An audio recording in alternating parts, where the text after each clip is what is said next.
Welcome to War India News Hour. Work from anywhere has influenced the growth of mobile gaming.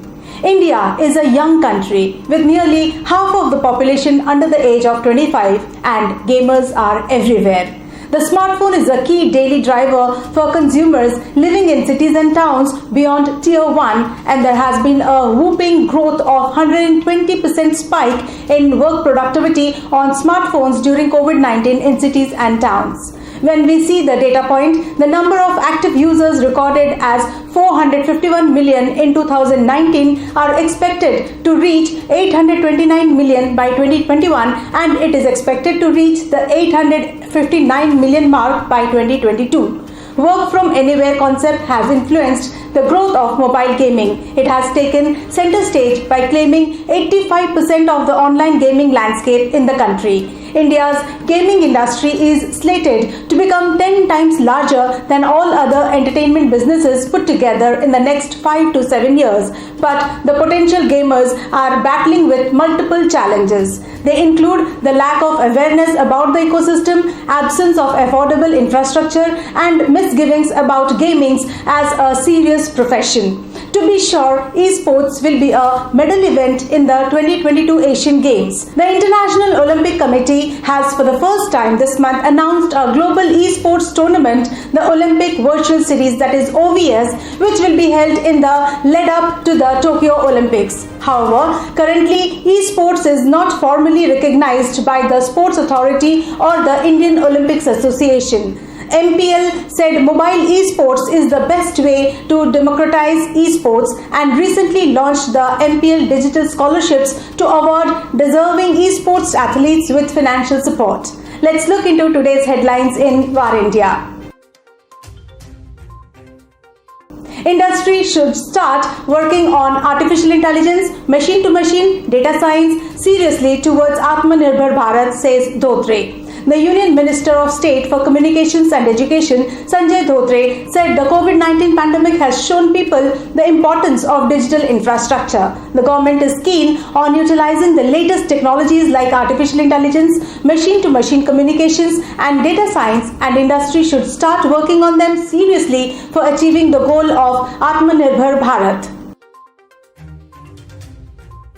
IBM Security announces new ways to adopt a zero-trust approach.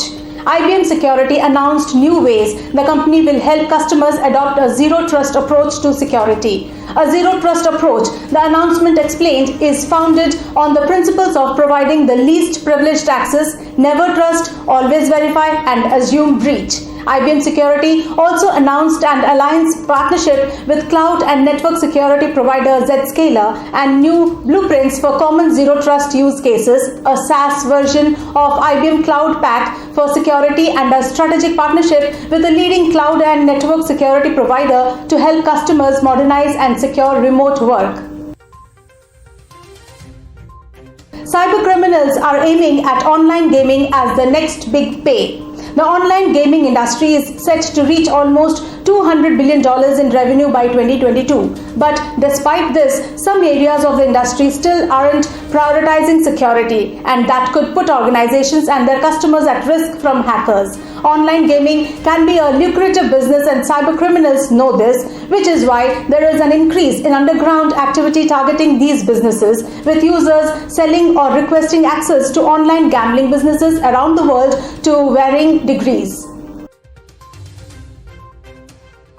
India is geared for full-fledged local display fab manufacturing, says ICEA. Government thrust on domestic electronics manufacturing with various incentive-linked schemes. The country has a great opportunity as well as required capabilities to establish a full-fledged semiconductor fabrication electronics manufacturing ecosystem in the country, the India Cellular and Electronics Association, that is ICEA, said. The report further says domestic electronics manufacturing has increased substantially from rupees 1.90 lakh crores in 2014-15 to rupees 5.34 lakh crores in 2019-20, growing at a compounded annual growth rate of 23%. Journalists are frontline workers and need to get vaccines on priority, says Goa government. Goa CM Pramod Sawant declared that the journalists working in Goa have been included in the group of frontline workers and will be vaccinated against COVID-19 on priority. Other employees added into this category are the central government employees, state government employees, employees of banking institutions, and workers engaged in the provision of telecommunications, among others, have also been added to the list of frontline workers. That's it for now. Please like, share, comment and subscribe to War India News Magazine. Stay tuned. Thank you.